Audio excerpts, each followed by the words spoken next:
الذي لا إله إلا هو الحي القيوم وأتوب إليه إلى حضرة النبي المصطفى محمد صلى الله عليه وسلم وعلى آله وأزواجه وذريته وصحابته أجمعين. الفاتحة. أعوذ بالله من الشيطان الرجيم. بسم الله الرحمن الرحيم. الحمد لله رب العالمين الرحمن الرحيم مالك يوم الدين إياك نعبد وإياك نستعين اهدنا الصراط المستقيم صراط الذين أنعمت عليهم غير المغضوب عليهم ولا الضالين. خصوصا نبينا وأمنا sebutkan nama kedua orang tua masing-masing.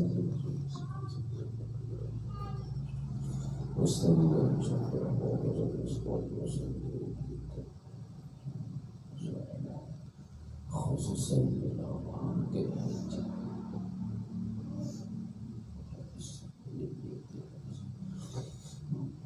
والأولياء والعلماء والشهداء الصالحين ولجميع المسلمين والمسلمات والمؤمنين والمؤمنات الأحياء منهم والأموات. الفاتحة. أعوذ بالله من الشيطان الرجيم. بسم الله الرحمن الرحيم.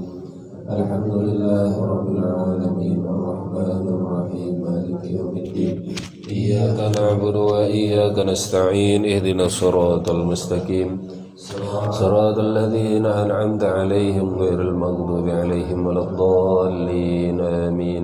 Kemudian niatkan dan hajatkan apa yang mau dihajatkan masing-masing, silahkan.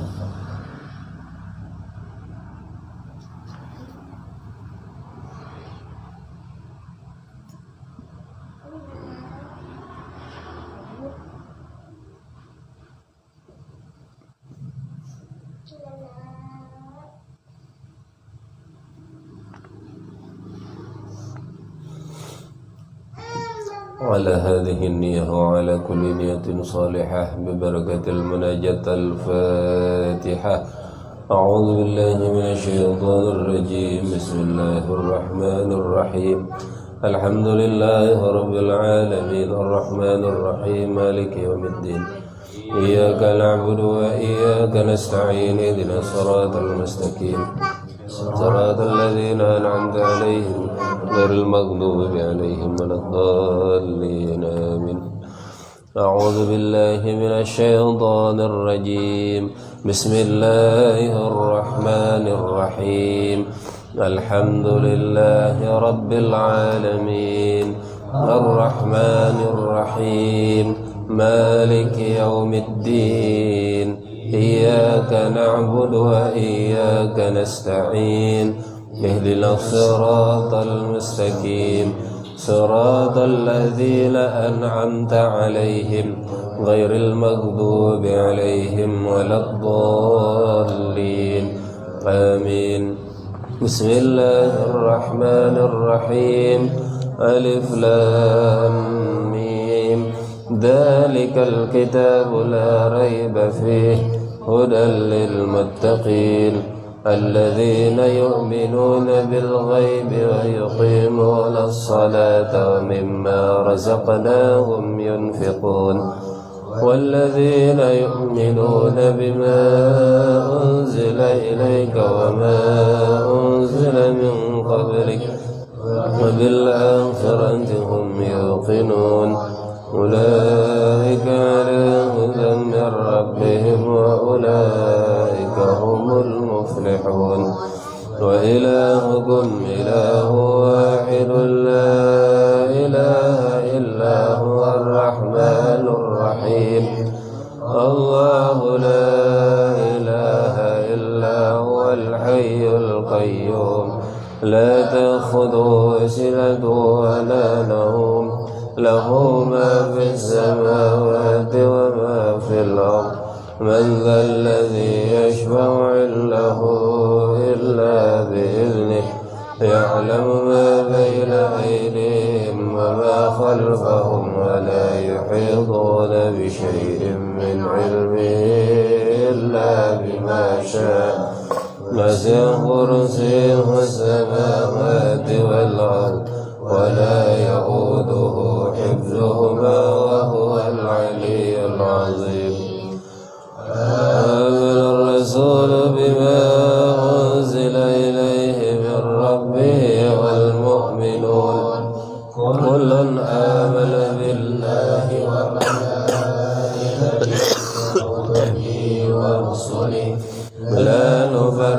بين أحد من رسله وقالوا سمعنا وأطعنا غفرانك ربنا وإليك المصير لا يكلف الله نفسا إلا وسعها لها ما كسبت وعليها ما اكتسبت ربنا لا تؤاخذنا إن نسينا أو أخطأنا ربنا ولا تحمل علينا إصرا كما حملته على الذين من قبلنا ربنا ولا تحملنا ما لا طاقة لنا به واعف عنا واغفر لنا وارحمنا أنت مولانا فانصرنا على القوم الكافرين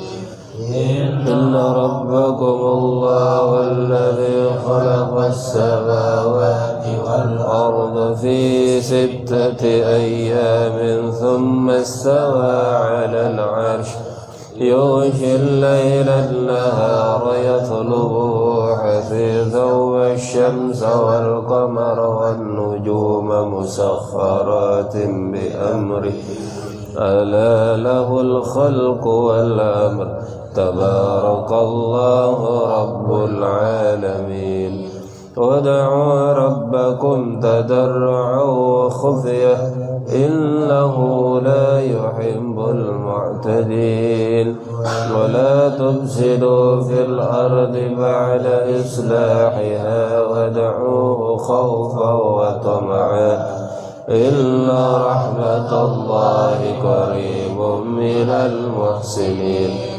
الحمد لله الذي أنزل على عبده الكتاب ولم يجعل له عوجا قيما لينذر بأسا شديدا من لدنه ويبشر المؤمنين الذين يعملون الصالحات أن لهم أجرا حسنا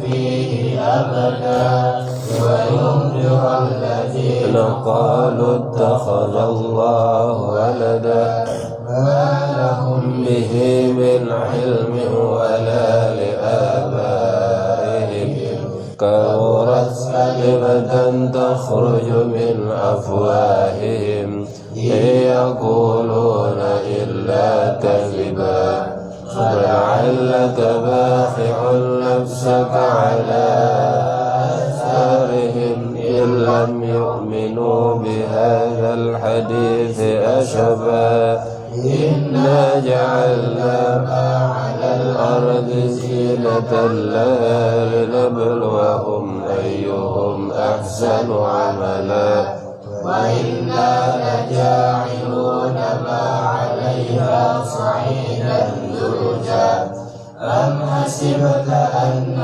أصحاب الكهف والرقيم كانوا من آياتنا عجبا إذ أوى الفتية إلى الكهف فقالوا ربنا آتنا من لدنك رحمة وهيئ لنا من أمرنا رشدا أفحسب الذين كفروا أن يتخذوا عبادي من دوني أولياء إنا أعتدنا جهنم للكافرين نزلا قل هل ننبئكم بالأخسرين أعمالا الذين ضل سعيهم في الحياة الدنيا وهم يحسبون أنهم يحسنون صنعا أولئك الذين كفروا بآيات ربهم ولقائه فحبطت أعمالهم فلا نقيم لهم يوم القيامة وزنا ذلك جزاؤهم جهنم بما كفروا واتخذوا آياتي الرسل هزوا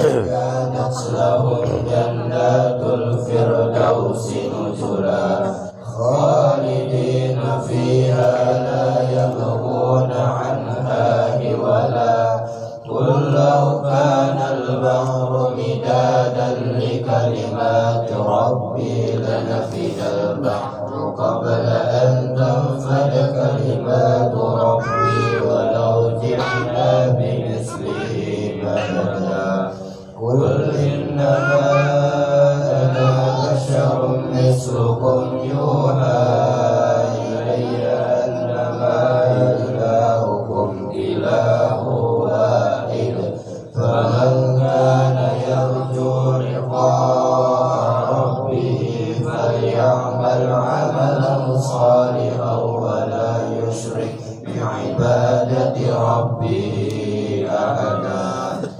أفحسبتم أنما خلقناكم عبثا وأنكم إلينا لا ترجعون فتعالى الله الملك الحق لا إله إلا هو رب العرش الكريم ومن يدعو مع الله إلها آخر لا برهان له به فإنما حسابه عند ربه إنه لا يفلح الكافرون وقل رب اغفر وارحم وأنت خير الراحمين هو الله الذي لا إله إلا هو عالم الغيب والشهادة هو الرحمن الرحيم هو الله الذي لا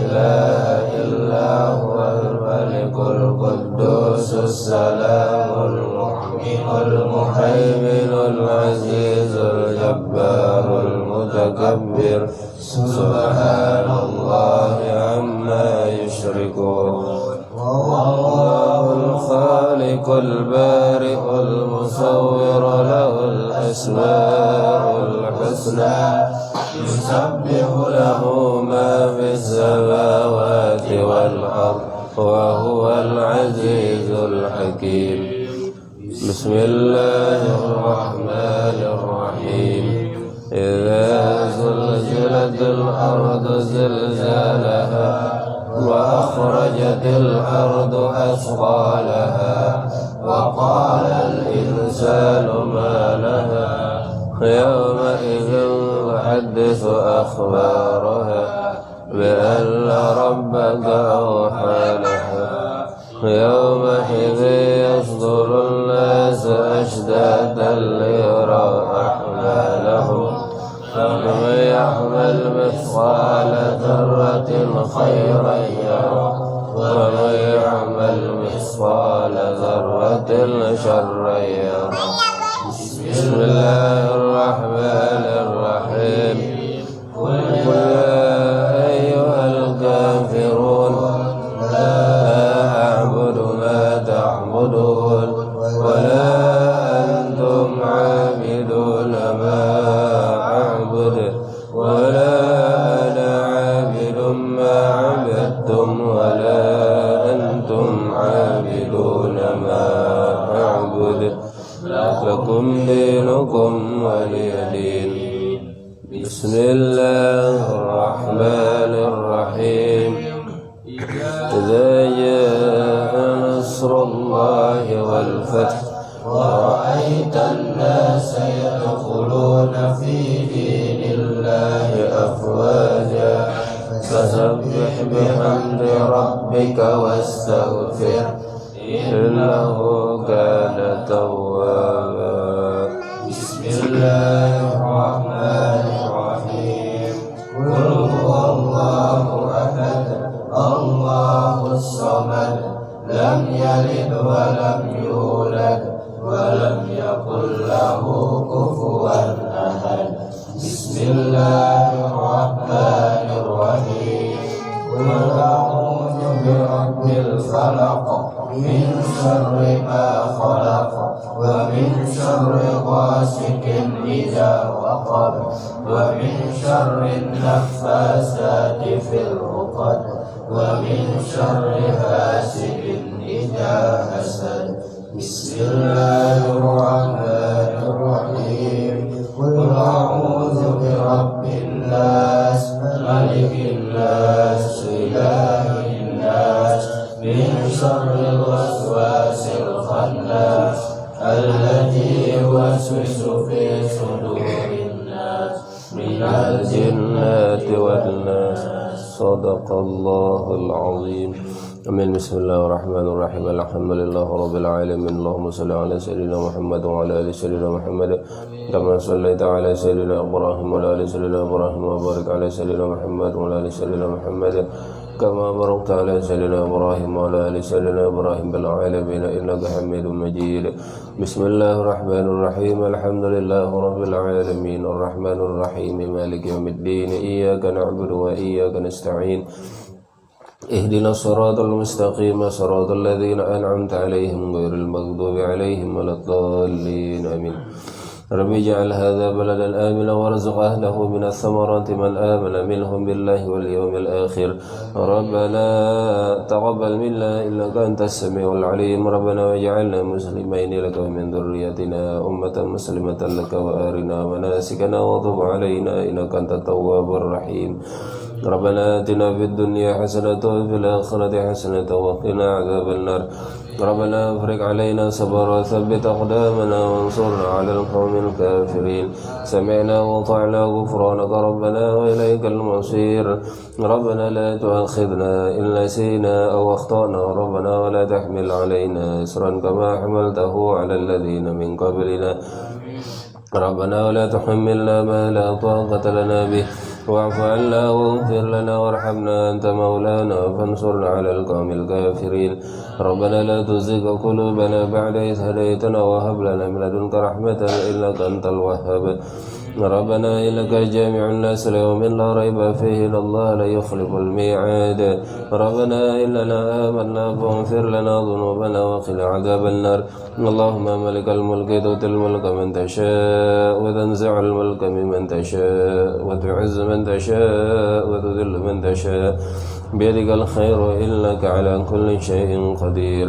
تولج الليل في النهار وتولج النهار في الليل وتخرج الحي من الميت وتخرج الميت من الحي ترزق من تشاء بغير حساب. رب هب لي من لدنك ذرية طيبة إنك سميع الدعاء. ربنا آمنا بما أنزلت واتبعنا الرسول فاكتبنا مع الشاهدين. ربنا اغفر لنا ذنوبنا وإسرافنا في أمرنا وثبت أقدامنا وانصرنا على القوم الكافرين. حسبنا الله ونعم الوكيل. ربنا ما خلقت هذا باطلا سبحانك فقنا عذاب النار. ربنا إنك من تدخل النار فقد خزيته وما للظالمين من أنصار. ربنا إننا سمعنا مناديا ينادي للإيمان أن آمنوا بربكم فآمنا. ربنا فاغفر لنا ذنوبنا وكفر عنا سيئاتنا وتوفنا مع الأبرار. ربنا وآتنا ما وعدتنا على رسلك ولا تخزنا يوم القيامة إنك لا تخلف الميعاد. اللهم ربنا أنزل علينا مائدة من السماء تكون لنا عيدا لأولنا وآخرنا وآية منك وارزقنا وأنت خير الرازقين. ربنا ظلمنا أنفسنا وإن لم تغفر لنا وترحمنا لنكونن من الخاسرين. ربنا لا تجعلنا مع القوم الظالمين. ربنا افتح بيننا وبين قومنا بالحق وأنت خير الفاتحين. ربنا افرج علينا صبرا وتوفنا مسلمين. رب اغفر لي ولأخي وادخلنا في رحمتك وأنت أرحم الراحمين. رب لو شئت هلكتهم من قبل وإياي أتهلكنا بما فعل السفهاء منا إن هي إلا فتنتك تذل بها من تشاء وتهدي من تشاء. أنت ولينا فاغفر لنا وارحمنا وأنت خير الغافرين. واكتب لنا في هذه الدنيا حسنة وفي الآخرة إنا هدنا إليك. لئن آتيتنا صالحا لنكونن من الشاكرين. لئن أنجيتنا من هذه لنكونن من الشاكرين. ربنا لا تجعلنا فتنة للقوم الظالمين. ونجنا برحمتك من القوم الكافرين. ربنا إنك آتيت فرعون وملأه زينة وأموالا في الحياة الدنيا ربنا ليضلوا عن سبيلك ربنا اطمس على أموالهم واشدد على قلوبهم فلا يؤمنوا حتى يروا العذاب الأليم. رب إني أعوذ بك أن أسألك ما ليس لي به علم وإلا تغفر لي وترحمني أكن من الخاسرين. رب السجن أحب إلي مما يدعونني إليه وإلا تصرف عني كيدهن وأصب إليهن وأكن من الجاهلين. فاطر السماوات والأرض أنت ولي في الدنيا والآخرة توفني مسلما والحقني بالصالحين. رب اجعل هذا البلد آمنا وجنوبني وبني أن نعبد الأصنام. رب إنهن أضللن كثيرا من الناس فمن تبعني فإنه مني ومن عصاني فإنك غفور رحيم. رب اجعلني مقيم الصلاة ومن ذريتي ربنا وتقبل دعاء. ربنا اغفر لي ولوالدي وللمؤمنين يوم يقوم الحساب. رب ارحمهما كما ربياني صغيرا. رب أدخلني مدخل صدق واخرجني مخرج صدق واجعل لي من لدنك سلطانا نصيرا. ربنا آتنا من لدنك رحمة وهيئ لنا من أمرنا رشدا.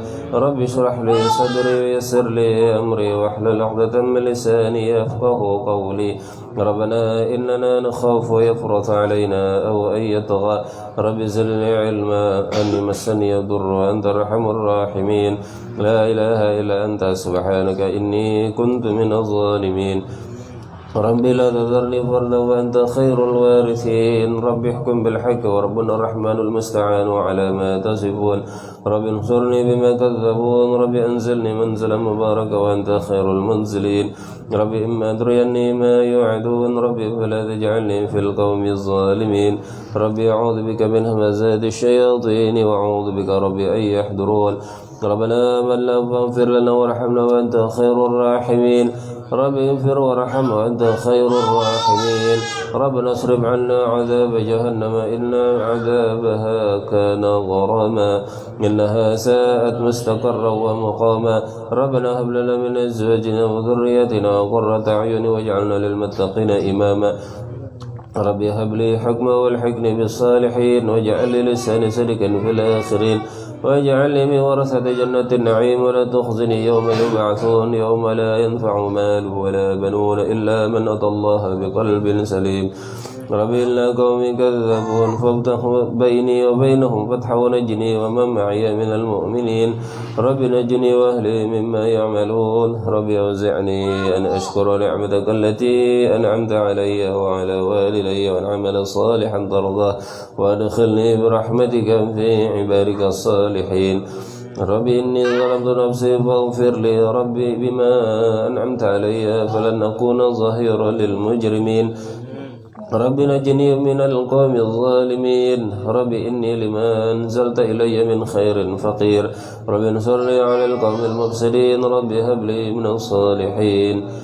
رب اغفر لي وهب لي ملك لا ينبغي لأحد من بعدي إنك أنت الوهاب. يعني مسنا الشيطان بنصب وعذاب. ربنا وسعت كل شيء رحمة وعلما فاغفر للذين تابوا واتبعوا سبيلك وقهم عذاب الجحيم. ربنا وادخلهم جنات عدن التي وعدتهم ومن صلح من آبائهم وأزواجهم وذريتهم إنك أنت العزيز الحكيم. وقهم السيئات من تقي السيئات يومئذ بقدر حمده وذلك هو الفوز العظيم.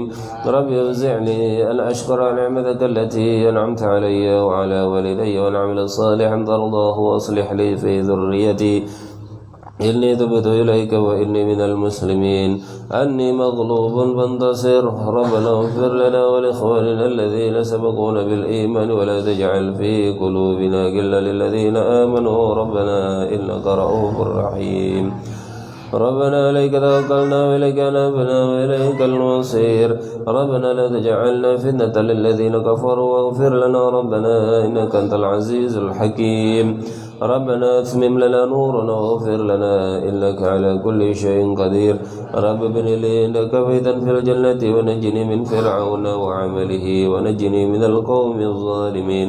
رب لا تذر على الأرض من الكافرين ديارا إنك إن تذرهم يضلوا عبادك ولا يلدوا إلا فاجرا كفارا رب اغفر لي ولوالدي ولمن دخل بيتي مؤمنا وللمؤمنين والمؤمنات ولا تزد الظالمين إلا تبارا أعوذ برب الفلق من شر ما خلق ومن شر غاسق إذا وقب ومن شر النفاثات في العقد ومن شر حاسد إذا حسد أعوذ برب الناس ملك الناس إله الناس من شر الوسواس الخناس الذي يوسوس في صدور الناس من الجنة والناس وصلى الله على سيدنا محمد وعلى آله وصحبه وبارك وسلم سبحان ربك رب العزة عما يصفون وسلام على المرسلين والحمد لله رب العالمين اللهم صل على سيدنا محمد وأشفي للظالم المظلمين اللهم صل على سيدنا محمد وأشفي للظالمين وأخرجنا من بينهم سالمين وعلى آله وصحبه أجمعين اللهم صل على سيدنا محمد وأشفي للظالمين بالظالمين اللهم صل على سيدنا محمد وأشفي للظالمين بالظالمين وأخرجنا من بينهم سالمين وعلى آله وصحبه أجمعين اللهم صل على سيدنا محمد وأشفي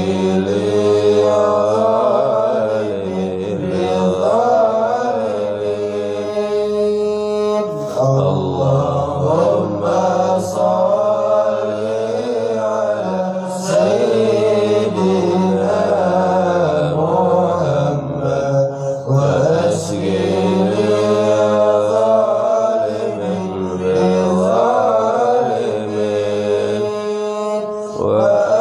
وأخرجنا من بينهم سالمين وعلى آله وصحبه أجمعين اللهم صل وسلم وبارك عليه وعلى آله يا الله يا عظيم أنت العظيم قد همنا أمن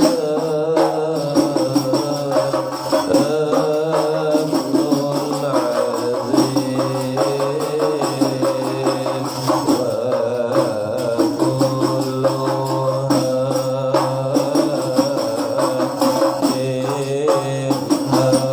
وكلها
صل وسلم وبارك عليه يا إمام الرسل يا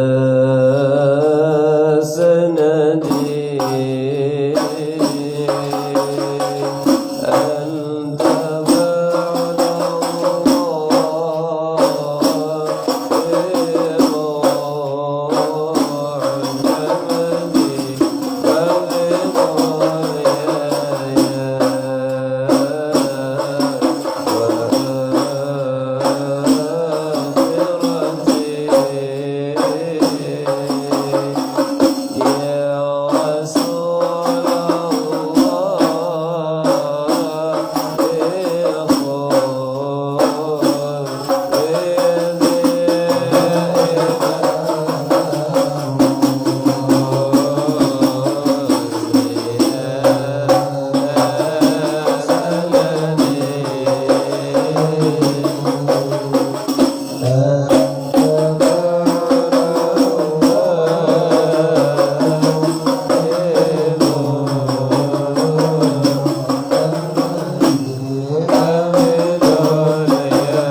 Bismillahirrahmanirrahim.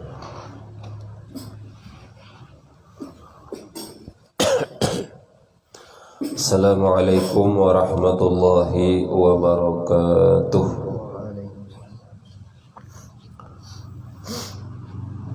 Alhamdulillah wassalatu wassalamu ala Rasulillah Sayyidina wa maulana Muhammad ibn Abdillah wa ala alihi wa sahbihi wa man tabi'ahu wa mawalah. Ashhadu an la ilaha illallah wahdahu la syarika lah wa ashhadu anna sayyidana wa nabiyyana Muhammadan abduhu wa rasuluhu la nabiyya ba'da. Subhanaka la ilma lana illa ma 'allamtana innaka antal alimul hakim. Rabbi shrah li sadri wa yassir li amri wahlul 'uqdatam min lisani yafqahu qawli, amma ba'd. Para jemaah yang dimuliakan Allah, alhamdulillah kita bersyukur kepada Allah Subhanahu wa taala yang sampai saat ini memberikan kita nikmat luar biasa sehingga kita bisa beraktivitas, bisa menjalankan segala perintah-perintah Allah, termasuk malam hari ini bisa hadir di dalam majelis ini. Mudah-mudahan segala aktivitas kegiatan kita dan apa yang kita kerjakan pada malam hari ini semuanya bernilai ibadah di hadapan Allah. Amin. Salawat dan salam tidak lupa kita sampaikan ke junjungan Nabi kita, Nabi besar Muhammad sallallahu alaihi wasallam, pada para keluarganya, para sahabatnya, para pengikutnya, dan kita semua hingga akhir zaman. Kita sambung masih di dalam muqaddimah kitab Nasaihul Ibad. Kalau minggu kemarin muqaddimahnya sampai pada kalimat syahadat wa ashhadu anna Muhammadan abduhu wa rasuluhu alladhi khassahu Allah ta'ala bi jami'i kamalati al-ubudiyyati. Sampai situlah sudah kita jelaskan.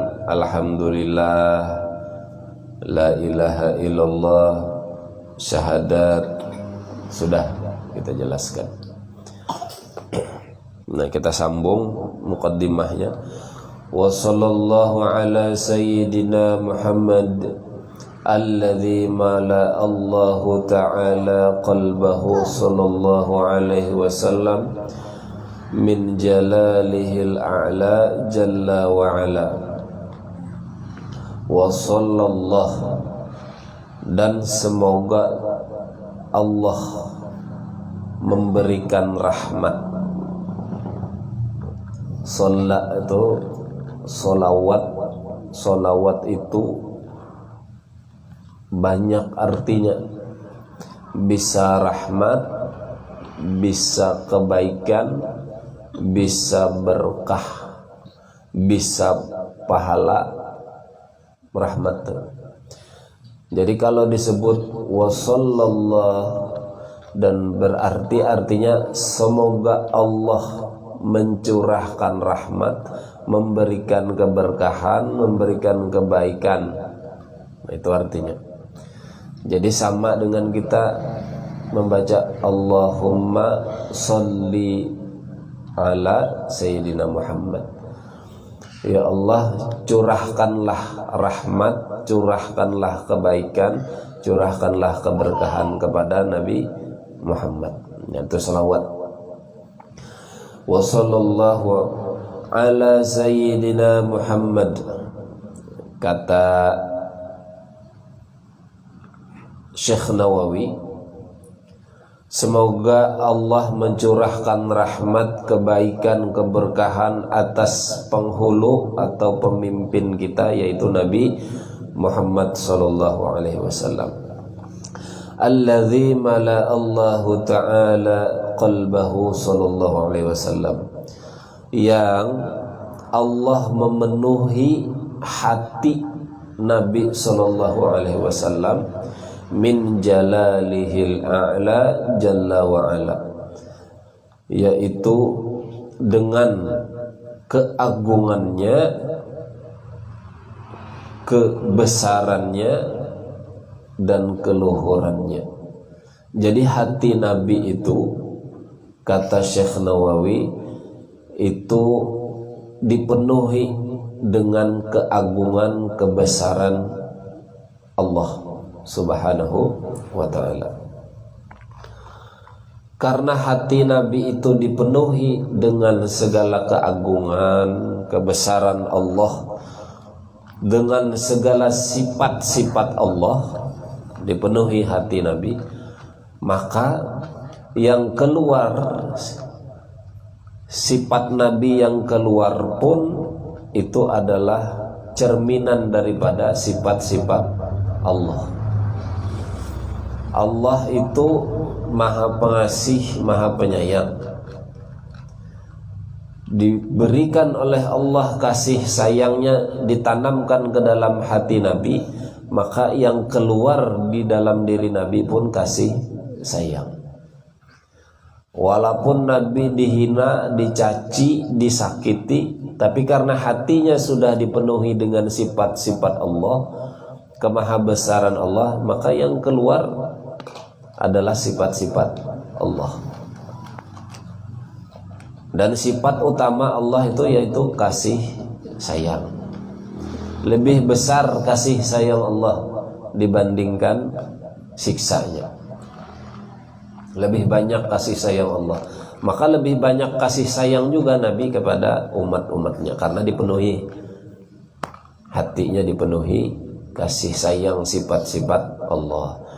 Walaupun dihina, dicaci, dilempar batu Nabi, patah gigi, berdarah muka, yang keluar dari lubuk hati kemudian terucap dengan lisan, itu pun ucapan yang penuh dengan kasih sayang. Tidak membalas cacian, tidak membalas hinaan, tidak membalas siksaan, tapi yang dibalas ini adalah dengan kasih sayang, doa. Didoakan oleh Nabi orang-orang yang menyakiti sidin. Kenapa Nabi bisa begitu? Karena hatinya tadi sudah dipenuhi dengan sifat-sifat Allah. Tidak cuma Nabi, orang-orang pilihan Allah pun selain Nabi. Siapa orang pilihan Allah itu? Yaitu kekasih Allah, wali Allah. Itu mereka juga hatinya dipenuhi sudah dengan keagungan, kebesaran dan sifat-sifat Allah. Maka para wali itu pun sifatnya penuh dengan kasih sayang. Ruhama'u bainahum, penuh kasih sayang dengan sesama. Tidak bisa melihat orang kesusahan, pasti hendak membantu. Sebaliknya, orang yang menyakiti pun malah bisa dibantu. Ada kisah seorang wali. Beliau bernama Imam Abu Hanifah. Kenallah Imam Abu Hanifah. Karena kenal, bujur. Pernah mendengar? Oh pernah, tapi kada kenal lah. Karena kada biasa mendapat. Jawab pada kenal aja, di mana mendapat. Imam Abu Hanifah itu salah satu imam mazhab. Imam Abu Hanifah ini mengajar setiap malam, kayak kita ini. Pengajian setiap malam seperti kita. Tapi rumahnya itu dindingnya jadi satu dengan tetangga sebelah. Kalau kita kan berpisah, ada jaraknya.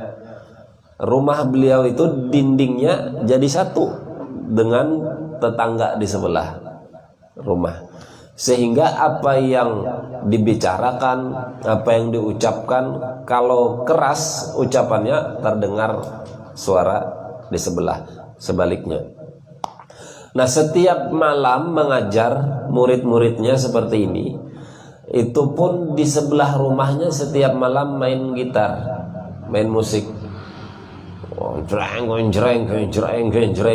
Di sini pengajian, di sebelah main gitar. Kira-kira kalau ada orang main gitar genjreng, di sini pengajian kira-kira terganggu. Bahkan lagu yang dinyanyikan tuh lagu menghina orang yang pengajian. Wah, hebat. Apa lagunya? Pokoknya inti dari lagunya kayak ini. Lagunya iramanya kada tahu pang lah, inti maksudnya isi lagunya. Aku ini orang hebat. Tidak ada yang tahu kalau aku ini orang hebat. Wah, itu orang di sebelah main gitar. Di sini pengajian, lagi asik ngaji. Pokoknya lagunya itu ya. Aku ini orang hebat. Tidak ada yang tahu kalau aku ini orang hebat. Imam Abu Hanifah tetap mengajar biasa, walaupun suara gitar, suara nyanyiannya keras biasa. Tapi murid-muridnya protes. Nah, kayak ini protes. Apa nih orang setiap malam mengganggu? Lalu bertanya dengan Imam Abu Hanifah, wahai guru atau syekh, itu kenapa orang di sebelah kita setiap kita pengajian dia pun ikut pengajiannya tapi dengan main gitar nyanyi-nyanyi, sangat mengganggu kita. Kenapa tidak ditegur saja orang di sebelah? Kata Imam Abu Hanifah apa? Ini ciri-ciri wali, ciri-ciri orang yang hatinya sudah dipenuhi kasih sayang. Kata Imam Abu Hanifah, itu bukan urusan kamu. Dia adalah tetanggaku, biarkan dia. Kita di sini kita pengajian, dia di sana. Silahkan dia main. Tetanggaku, dia punya hak sendiri. Biarkan. Nah, karena guru yang berbicara seperti itu, akhirnya muridnya diam. Seterusnya. Akhirnya suatu ketika pengajian tidak terdengar lagi orang main gitar di sebelah. Hai, ujar murid-murid, kata murid-murid, tumben ini tidak ada musik mengiringi kita pengajian. Ya, Imam Abu Hanifah juga bertanya-tanya di dalam pikirannya, kok tidak ada suara di sebelah. Besok lagi pengajian dia. Akhirnya penasaran Imam Abu Hanifah. Kalau murid-muridnya tadi sudah senang, alhamdulillah tidak ada yang mengganggu kita pengajian lagi. Imam Abu Hanifah justru bertanya-tanya, kemana tetanggaku yang di sebelah ini, yang sering main gitar saat pengajian nyanyi-nyanyi. Akhirnya dicari tahu informasi, ternyata tetangganya itu melakukan satu kesalahan dan ditangkap, dihukum oleh raja, dipenjara karena melakukan satu kesalahan. Imam Abu Hanifah mendengar tetangganya dihukum, dipenjara, malam itu juga berangkat pergi menghadap raja. Diketok pintu gerbang, pintu rumah raja diketok. Tok tok tok tok tok. Kata penjaga, siapa di luar? Malam-malam mengetok pintu. Malam, tengah malam mengetok pintu. Aku Imam Abu Hanifah. Takajub orang penjaga rumah raja. Hah? Imam Abu Hanifah? Imam Abu Hanifah itu adalah ulama besar, sangat disegani bahkan oleh raja sekalipun. Takajud, kaget Imam Abu Hanifah tengah malam datang. Saking kagetnya, ada apa pian kesini? Kalau orang lain mungkin sudah diusir, tapi karena ini ulama besar datang, aku perlu sama raja. Kata penjaganya, waduh, mohon maaf guru, kada wani membanguni raja. Padahal ulama besar sudah kayak apa kalau besok pagi aja, karena bisa aku harus ketemu malam ini. Karena ulama yang minta, mau tidak mau ngetok pintu kamar raja, diketok. Apa aja raja? Sarek raja sudah tengah malam mau tidur. Mohon maaf raja mengganggu. Ada apa? Ada Imam Abu Hanifah di depan mencari pian. Apa aja raja? Kaget rajanya, terkejut. Imam Abu Hanifah yang selama ini kita undang tidak pernah datang ke kerajaan, ulama yang sangat disegani, ditakuti, tidak pernah mau bertemu dengan raja. Diundang raja kada mau, diberi hadiah oleh raja pun kada pernah menerima, dibantu pengajiannya kada mau. Imam Abu Hanifah, mun kita pengajian bantu orang, ayo himong, malah minta bantuan dua orang. Imam Abu Hanifah ini bujur, mencapai berganti baju menghadap. Begitu bertemu dengan Imam Abu Hanifah, ada apa ya Syekh? Malam-malam kesini. Kata Imam Abu Hanifah, aku mendengar ada tetanggaku tadi siang melakukan kesalahan dan dihukum di penjara. Iya benar Syekh. Tolong lepaskan, keluarkan dari penjara. Yuk, akhlak wali, tolong keluarkan. Waduh, besok aja Syekh, jar raja. Tadi bisa malam ini juga, tolong aku minta dilepaskan. Ulama besar yang minta, akhirnya raja memerintahkan pengawalnya keluarkan. Begitu dikeluarkan, Imam Abu Hanifah sudah keluar dari pintu gerbang. Yang dikeluarkan ini tetangganya yang main-main gitar tadi tidak tahu bahwa yang mengeluarkan dia adalah Imam Abu Hanifah. Tapi dilihatnya dari kejauhan, kayaknya ini Imam Abu Hanifah baru keluar dari rumah raja. Dikejarnya, begitu ketemu ditanya, "Hai Imam Abu Hanifah, apakah engkau yang mengeluarkan aku dari penjara?" Ujar Imam Abu Hanifah apa? Membalas dengan lagu yang setiap malam dinyanyikannya. Aku ini orang hebat, tidak ada orang yang tahu kalau aku ini orang hebat. Akhirnya apa? Malu yang tetangganya yang tadi. Subhanallah. Ya, tapi itulah akhlak wali. Diganggu, disakiti, tapi yang keluar adalah kasih sayang. Nah, begitu juga Nabi kita Muhammad sallallahu alaihi wasallam. Wa ayyanahu sallallahu alaihi wasallam min jamalihil asna, dan Nabi itu dihiasi jati dirinya dengan keindahan-keindahan. Jati diri tadi hati, ini jati diri, akhlak, budi pekerti yang keluar dipenuhi dengan keindahan, sehingga orang fasara sallallahu alaihi wasallam masruran mansuran, sehingga orang-orang itu senang melihat Nabi karena dipenuhi jati diri, akhlaknya ini bagus, indah budi pekertinya, lalu orang itu senang melihat Nabi. Sama kita, bila akhlak kita itu bagus, jati diri kita itu baik, pasti orang senang melihat kita.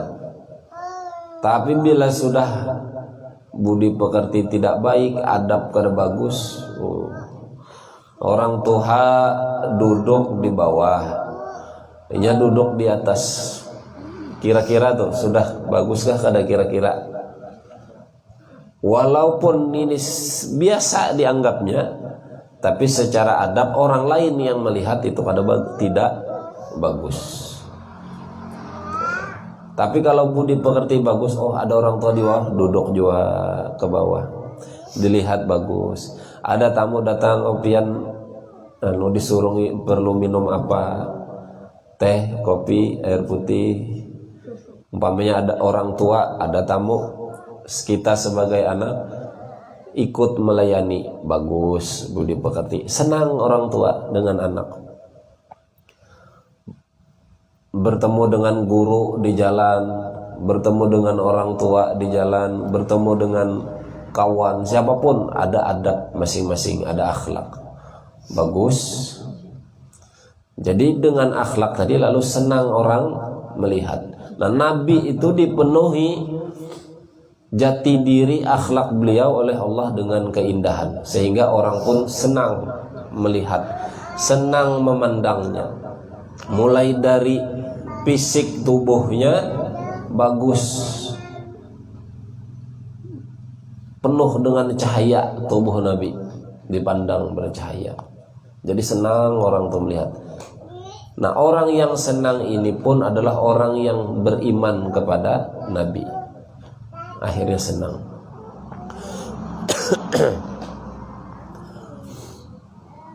Mansuron, dan karena orang ini senang kepada Nabi, lalu Nabi ini selalu mendapat pertolongan. Nah, kita tuh bila sudah senang dengan orang, bila orang itu perlu bantuan, kita mudah membantunya. Kenapa? Karena kita senang dengannya. Tapi bila kita ini sudah tidak senang, biar inya kesusahan minta bantu dengan kita, waduh, jangan harap kita bantu. Kenapa? Karena kita tidak senang dengannya. Nah, Nabi ini enak dipandang orangnya, orang suka melihatnya, sehingga segala sesuatu orang pun mudah untuk memberikan pertolongan kepada Nabi. Tidak cuma orang, malaikat pun senang. Nabi punya kesusahan, malaikat pun bisa turun membantu Nabi. Cuma Nabinya aja kadang-kadang tidak mau dibantu, tidak mau merepotkan. Wa ala alihi wa ashabihi wassalikin ala najhihi fanalu khairan wafiran. Dan semoga tercurah rahmat tadi, keberkahan tadi, kebaikan tadi kepada alihi, keluarganya, wa ashabihi, sahabat-sahabatnya, wassalikina, dan orang-orang yang menempuh mengikuti jalan Nabi. Nah, kita kalau mengikuti jalan Nabi akan mendapat rahmat, mendapat keberkahan, mendapat kebaikan sama. Fanalu khairan wafiran, maka kita mendapatkan kebaikan yang banyak. Itu muqaddimah awal. Amma ba'du, kemudian setelah itu, fayaqulul murtaji ghufral masawi, lalu berkata orang yang mengharapkan ampunan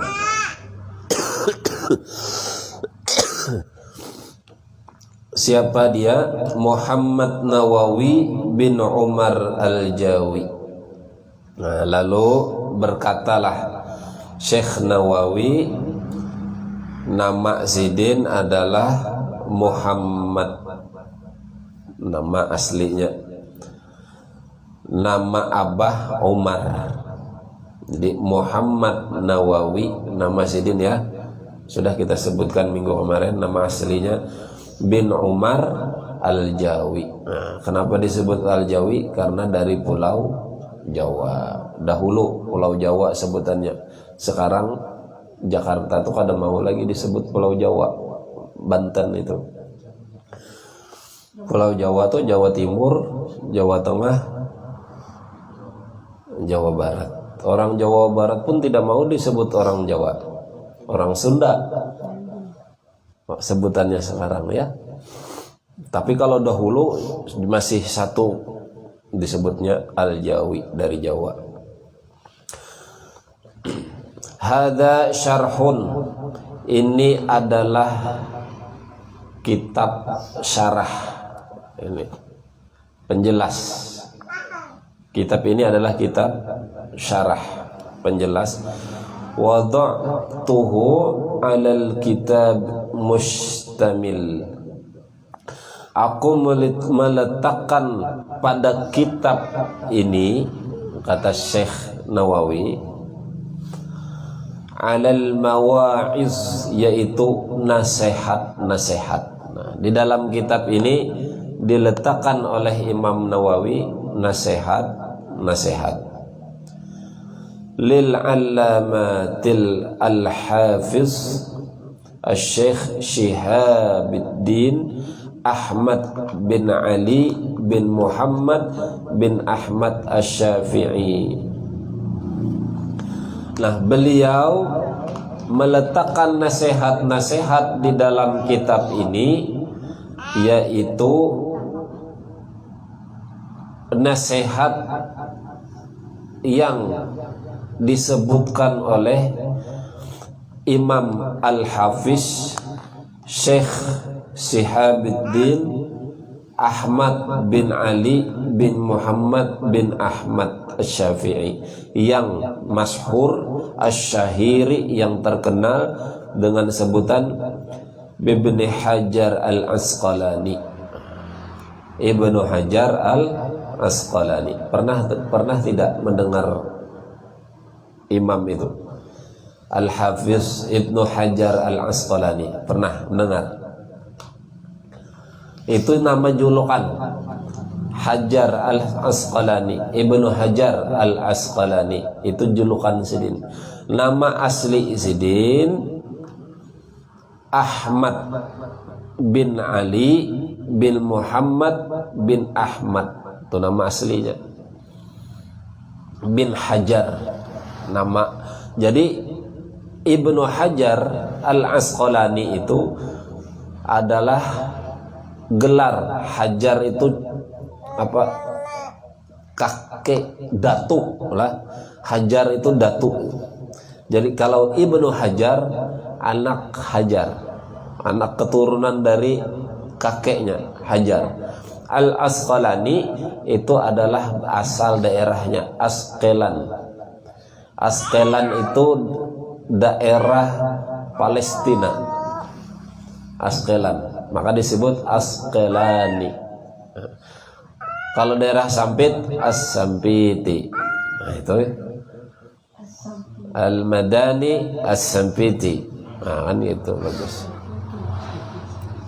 Guru Al-Madani As-Sampiti. Oh, siapa tahu jadi guru, Anda tahu.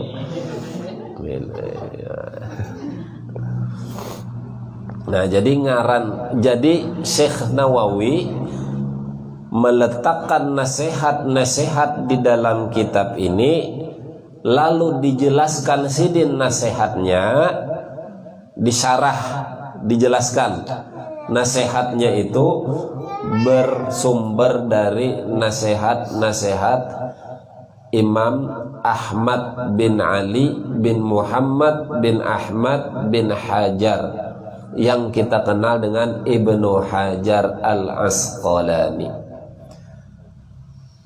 Pahamlah sampai sini, kawan anggaplah paham ya. Thummal Misri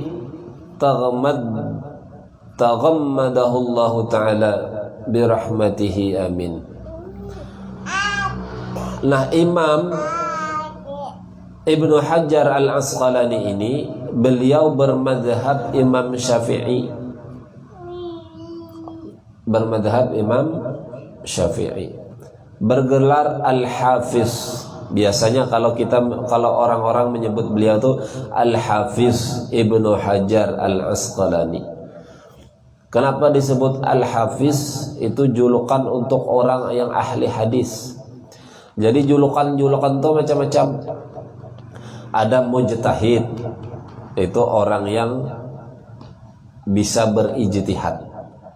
Ada al-faqih. Faqih ini yaitu orang yang paham ilmu fikih, ilmu agama. Mungkin harapan orang tua faqih ini paham ilmu agama. Ya Allah, mudahan aja. Ada lagi Al-Hujjah, nama julukan tuh. Misalnya Hujjatul Islam. Al-Hujjah ini lebih tinggi daripada Al-Hafiz. Al-Hujjah ini orang yang kriterianya hafal kurang lebih 300.000 hadis, isi matannya, sanadnya, perawinya, sahih dan tidak sahihnya bisa menjelaskan. Itu gelarnya Al-Hujjah. Kalau Al-Hafiz seperti Imam Al-Hafiz Ibnu Hajar ini, beliau hafal 100.000 hadis. Ada yang hafal 100.000 di sini? Ayo. Ini 3 hadis aja hafal menyalahkan orang.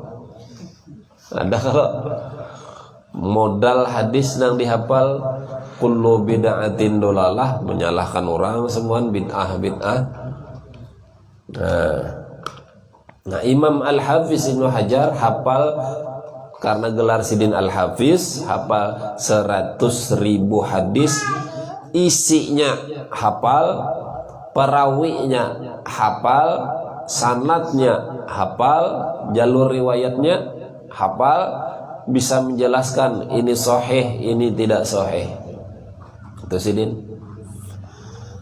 Banyak karya Sidin itu dalam bidang ilmu hadis. Misalnya nama kitab Sidin bernama Fathul Bari.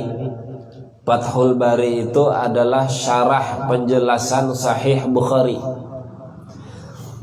Menurut para ulama, Fathul Bari ini adalah kitab yang paling detail menjelaskan kitab Sahih Imam Bukhari, karangan Imam Al-Hafiz Ibnu Hajar Al-Asqalani. Ada lagi kitab kecil, kitab hadis Bulughul Maram. Itu biasanya dibaca di pengajian-pengajian pondok pesantren. Bulughul Maram. Itu juga karangan Imam Al-Hafiz Ibnu Hajar Al-Asqalani.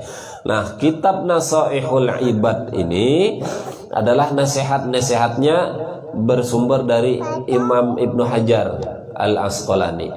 Lalu nasihat itu dijelaskan oleh Syekh Muhammad Nawawi Al-Bantani. Wasammaituhu, kata Syekh Nawawi, Nasaihul Ibad. Ku beri nama kitab ini Nasaihul Ibad. Artinya nasihat-nasihat para hamba, para ahli ibadah. Nasihat-nasihat para ahli ibadah. Fi bayani alfazin munabbihati alal isti'dadi liyaumil ma'ad. Nasaihul ibad ini menjelaskan lafaz-lafaz, kalimat-kalimat dari orang-orang yang memberi nasihat. Untuk apa? Liyaumil ma'ad, untuk supaya bisa menghadapi hari kiamat. Nah, nasihat-nasihatnya di sini bersumber dari Nabi. Kalau nasihatnya bersumber dari Nabi, berarti itu apa namanya?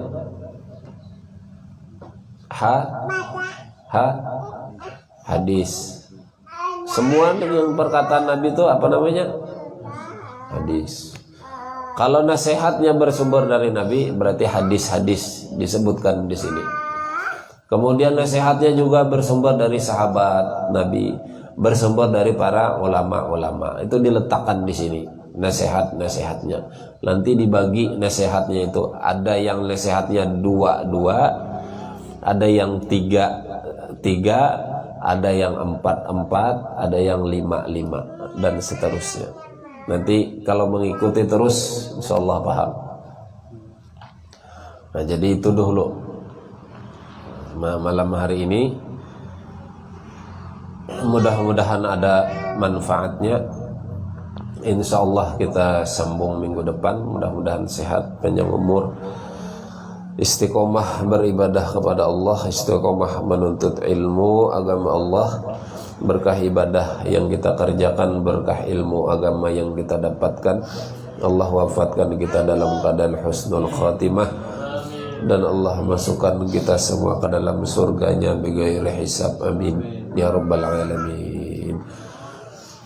Ya arhamar rahimin, ya arhamar rahimin, ya arhamar rahimin, ij'alal muslimin ya arhamar rahimin, ya arhamar rahimin, ya arhamar rahimin, farij 'alal muslimin. Ya rabbana ya karim, ya rabbana ya rahim, antal jawadul halim wa anta ni'mal mu'in. Ya arhamar rahimin, ya arhamar rahimin, ya arhamar rahimin, farij 'alal muslimin. Wa ma lana rabbuna siwaka ya hasbana, ya dhal ula wal ghina wa ya qawiyyu ya matin. Ya arhamar rahimin, ya arhamar rahimin, ya arhamar rahimin, farij 'alal muslimin. Rabbi hina shakirin wa tawaffana muslimin, nub'as minal aminin fi zumratis sabiqin.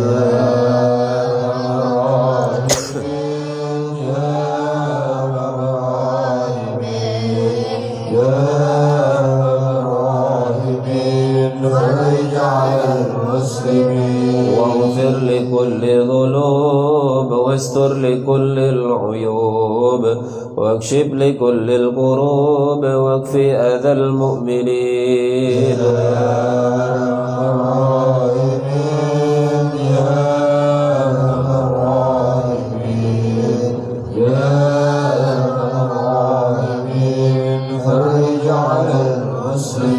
واختم بأحسن ختام إذا دنا الإنصرام وحال حين الحمام وزاد رشح الجبين.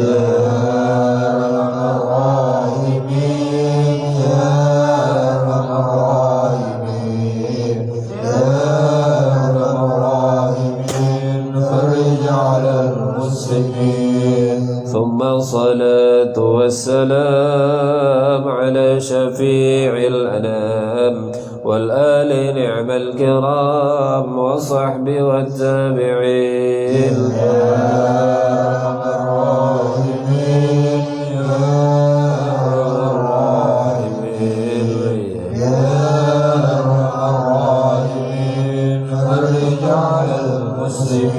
والحمد لله رب العالمين. تقبل الله منكم منا ومنكم تقبل يا كريم.